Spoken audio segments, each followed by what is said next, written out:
Hi friends, நாங்கள் மொத்தம் 3 நாய் வளர்க்குறோங்க ஃப்ரெண்ட்ஸ். அதில் இவன் ஒன்று சாக்கோ குட்டி, வெள்ளையாக இருக்கிறவன் பெரும் மில்கி. சாக்கோவை வாங்கி இப்போ 3 நாள் தான் ஆகுது ஃப்ரெண்ட்ஸ். பக்கத்தில் இருக்கிறவங்ககிட்ட தான் வாங்கினோம். நாட்டு நாய் தான் ரெண்டும். சரி, வீடெல்லாம் பழகட்டும் அப்படின்ட்டு வந்து பாலை ஊற்றி பழக்கிட்டு இருந்தோம். இவனை பாருங்களேன், என்ன நான் இருக்கும்போது புதுசாக இன்னொருத்தவங்களை கூப்பிட்டு வந்துட்டா அப்படின்ட்டு அவனை போட்டு பெரட்டின்னு உருட்டிகிட்டு இருந்தான். ஆனால் பல்லு படாமல் தாங்க ஃப்ரெண்ட்ஸ், கொஞ்சம் விளையாட்டு சேட்டை தான் பண்ணிகிட்டு இருந்தான். கடிக்கலாம் இல்லை அவனோட. ஆனால் நல்லா மிங்கிள் ஆகிட்டான். இவனையும் பாருங்களேன், ஏய் நீ என்னை கடிக்கிறியாடா, வாடா உன்னை நான் கடிக்கிறேன் அப்படின்ட்டு இவனையும் இப்போ சுதார்ப்பாயிட்டான். வந்த 2 நாள் ரொம்ப அமைதியாக இருந்தான். நல்ல சுற்றுச்சூழலெல்லாம் நல்லா கவனித்து இதுதான் நம்ம வீடுன்னு அவனும் மைண்டில் ஏற்றிட்டான்.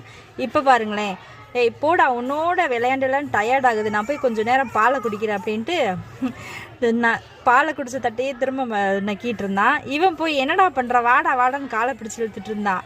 போட நான் வரமாட்டேன் அப்படின்னோடனே இவனுக்கும் டயர்ட் ஆயிடுச்சு. போடா நீ பாட்டுக்கு இருடா அப்படின்ட்டு வந்து என் பக்கத்தில், ஏம்மா நான் இருக்கும்போது அவனை பிடிச்சிட்டு வந்தீங்கன்னு, டேய் உனக்கு துணையாக தானே அவனை வாங்கிட்டு வந்தேன் அப்படின்னோடனே, அப்படியா சரி வாடா வாடா அப்படின்ட்டு மறுபடி கூப்பிட போயிட்டியா, நான் எல்லாம் சாப்பிட்டு தான் வருவேன் அப்படின்ட்டு சொல்லிட்டு இது பண்ணிட்டு இருந்தான். பாருங்களேன், கொஞ்ச நேரம் தான் விளையாண்டாங்க. 2 தூக்கத்தை பாருங்களேன்.